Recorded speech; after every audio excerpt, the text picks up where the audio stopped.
តារាសម្ដែងក្នុងរឿងកែងឆេះជង្គង់ហោះគឺលោកតូនីចាបានកើតជំងឺមហារីកថង់ប្រមាត់ហើយបច្ចុប្បន្ននេះ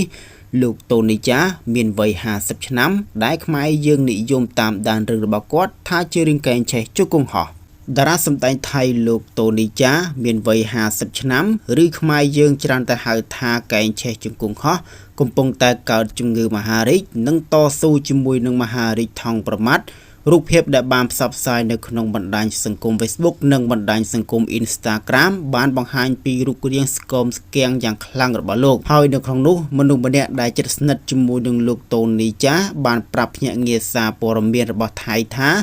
លោកតូនីចាត្រូវបានធ្វើរោគវិនិច្ឆ័យថាកើតជំងឺមហារីកថង់ប្រមាត់ដំណាក់កាលទី3ដែលជិតដល់ដំណាក់កាលទី4កាលពីឆ្នាំមុនហើយពេលនេះលោកកំពុងតែសម្រាប់ព្យាបាលនៅឯមន្ទីរពេទ្យតារាសម្ដែងក្នុងរឿងកែងឆេះជង្គង់ហោះគឺលោកតូនីចាបានកើតជំងឺមហារីកថង់ប្រមាត់ហើយបច្ចុប្បន្ននេះលោកតូនីចាមានវ័យ50ឆ្នាំដែលខ្មែរយើងនិយមតាមដានរឿងរបស់គាត់ថាជារឿងកែងឆេះជង្គង់ហោះ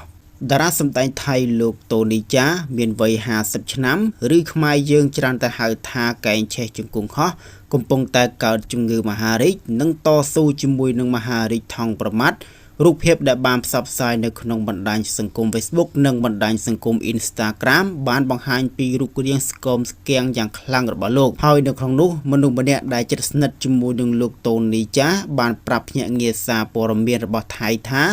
លោកតូនីចាត្រូវបានធ្វើរោគវិនិច្ឆ័យថាកើតជំងឺមហារីកថង់ប្រមាត់ដំណាក់កាលទី3ដែលជិតដល់ដំណាក់កាលទី4កាលពីឆ្នាំមុនហើយពេលនេះលោកកំពុងតែសម្រាប់ព្យាបាលនៅឯមន្ទីរពេទ្យ